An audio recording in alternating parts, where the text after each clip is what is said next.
The end of human history has already been written. There are no surprises to God, and there are no surprises to those who understand what God has revealed. We are not headed towards some humanly engineered utopia. We are not on the way to an age of peace and tranquility. One of America's biggest cities sinking into chaos. Tonight, we have witnessed lawlessness and chaos on the streets as the violence escalates despite calls from Baltimore, where the governor of Maryland has declared a state of emergency. This is a grieving family that deserves answers for their son. Together we united!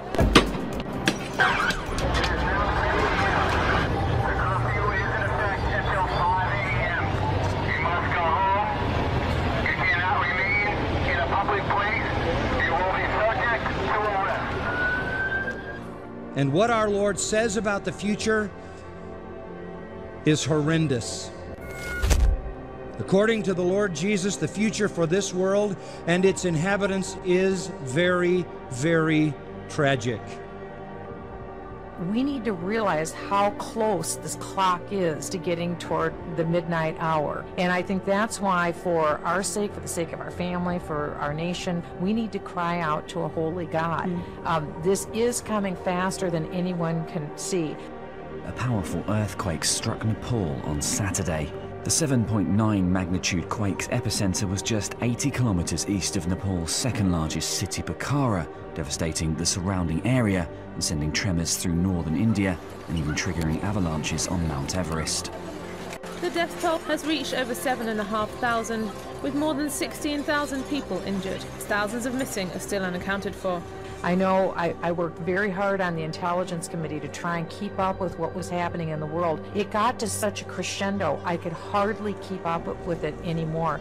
The events have picked up such a pace, and they're going to continue. It's just like the Bible forewarned, that in the last days it will be like the beginning of birth pains. In my opinion, we are far beyond the beginning of birth pains. We're moving far down into the process. For women who are listening to this show today, you know what I'm talking about, what it's like to deliver a baby at the very beginning stage and then at the very end before the baby is born. All I can tell you as a mom who has given birth to 5 babies, the birth pains are very close together, they're very intense now, and we are literally watching month by month the speed move up to a level we've never seen before with these events.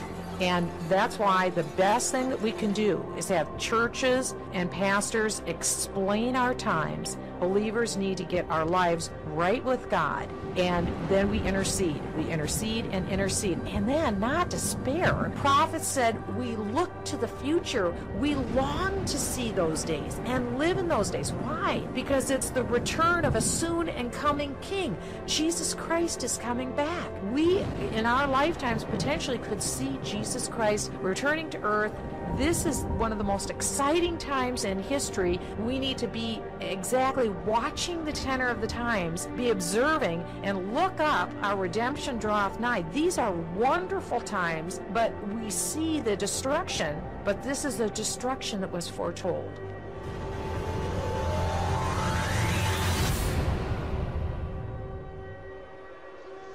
The scale of the flooding has been difficult to believe. In southwestern Peru, it almost submerged this bridge. Further north, the rain brought down this landslide. The country's president has declared a state of emergency. Further south, in neighboring Chile, the rain is still causing trouble. Copiapó is the capital of the Atacama region, normally one of the driest places on Earth. It normally gets about 1 centimetre of rain a year. It's taken the authorities completely by surprise. This water should have fallen as snow high up in the mountains. Instead, because the weather is unusually warm, it's falling as rain. The storms have been the heaviest for at least 80 years. Meanwhile, other parts of Chile are suffering from drought. The chaotic weather is testing the country's resilience, and forecasters say it could get even worse in the next few months. Chilean volcano Calbuco has erupted for a 3rd time in just over a week, sending a cloud of ash and smoke high into the sky.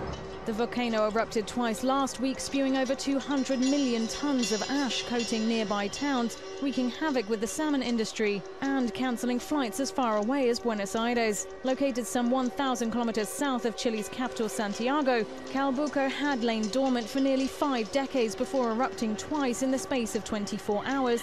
Authorities are maintaining a red alert and a 20-kilometer exclusion zone around the crater. The state of California is resorting to drastic measures tonight to combat its severe drought. The governor ordering the strictest crackdown on water use in history. As we enter our 4th year of drought here in California, these conditions are symbolic all across the West.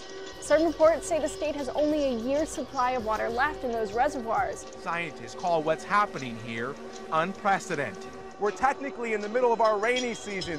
Mountains should be lush with green. Instead, they're bone dry. Tonight, Lake Piru, we're at the bottom of a reservoir. We should be 30 feet underwater here. Instead, these are the conditions. This is why California is in a state of emergency. We're in an historic drought, and that demands unprecedented action. It's for that reason that I'm issuing an executive order mandating substantial water reduction.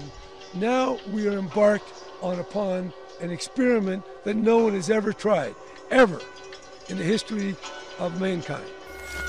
The governor of drought-stricken California has called for a $10,000 fine for residents who waste water. It's time for Californians to face reality. There isn't enough water. To the West Coast now, where both Northern and Southern California experienced a lot of shaking.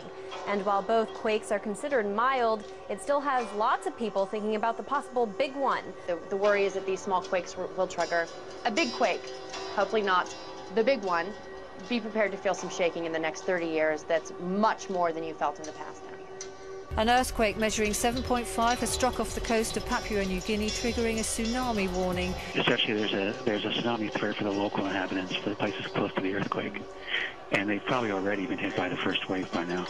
Costa Rica's Turrialba volcano belched a column of gas and ash upwards of 6,000 feet into the air on Monday. An explosion on Monday afternoon, lasting 28 minutes, emanated from the volcano in central Costa Rica, and ash reached parts of the capital San Jose some 30 miles away. The aftermath of a horrendous storm in Germany. Violent winds swept across the north of the country, leaving at least one person dead in Hamburg and causing widespread damage. Local media reported winds of up to 120 kilometers per hour. I've never seen anything like this in my life. It's complete madness. Hundreds of trees have overturned, completely uprooted, roofs ripped off. In some places, cars were reportedly blown some 70 meters down the road. The storm follows unusually warm weather in this part of Germany. From Japan and overseas, seismic activity has been increasing. Officials have raised the warning level for the volcano. They've recorded many earthquakes near the surface of the mountain in the past 2 weeks. Tornadoes wreaking havoc yet again across the plains, waking up to disaster as the Red Cross and emergency personnel begin combing through the neighborhoods damaged or destroyed in Oklahoma, Kansas, and Nebraska. For the first time in history, the National Weather Service declaring a flash flood emergency in Oklahoma City as tornadoes rip roofs off buildings. Heavy rains and strong winds flattened houses as Typhoon Noel crashed into the northeastern tip of the Philippines. For the second time in less than 3 weeks, Nepal has been rocked by another major earthquake. The 7.3 magnitude tremor hit near the Everest Base Camp, killing at least 66 people, destroying buildings and leaving more people homeless. And there shall be famines and pestilences and earthquakes in diverse places. This is a sign that we are living in the last days. We are just around the corner. Very soon, we are going to see the King. Very soon. It's right around the door. All the signs that I mentioned are already here. It's already here. This is the Telica volcano roaring to life in Nicaragua. The country's most active volcano first exploded on Sunday night. Nearly 50 small gas and ash explosions, along with 7 micro-earthquakes, have followed since. Scientists are sounding an alarm about rising sea levels because the largest ice shelf in Antarctica is in imminent danger of collapse. That would allow glaciers behind it to start flowing into the sea, causing a potentially dangerous rise in sea levels. Now we have the spare opportunity of this ice shelf destabilizing and eventually collapsing in front of our eyes. It is certainly a warning. The conclusion is inescapable. We expect it will not last for more than a few years to come. Absolutely, we are really in a state of crisis, not only rising waters and storms, severe storms, and we're looking at a drought which is semi-permanent. I mean, we're in an era where some people are predicting wars over things like water and food and the like.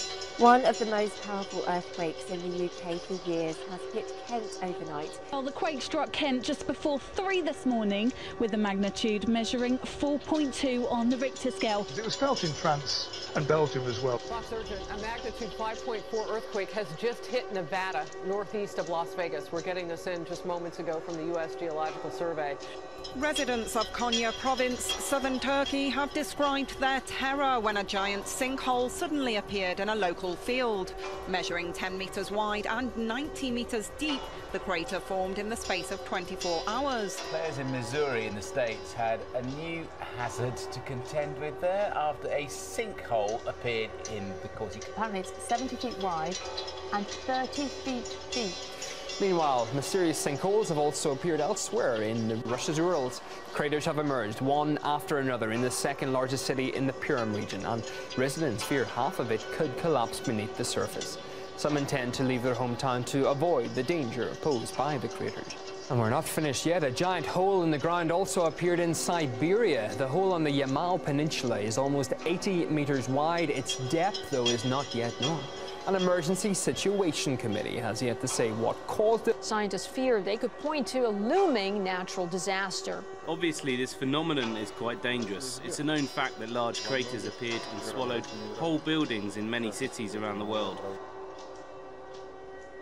An extreme heat wave is sweeping across India. Hundreds of people have died, either from sunstroke or dehydration. Temperatures are soaring, in some places touching 118 degrees Fahrenheit. All of these states are reporting fatalities.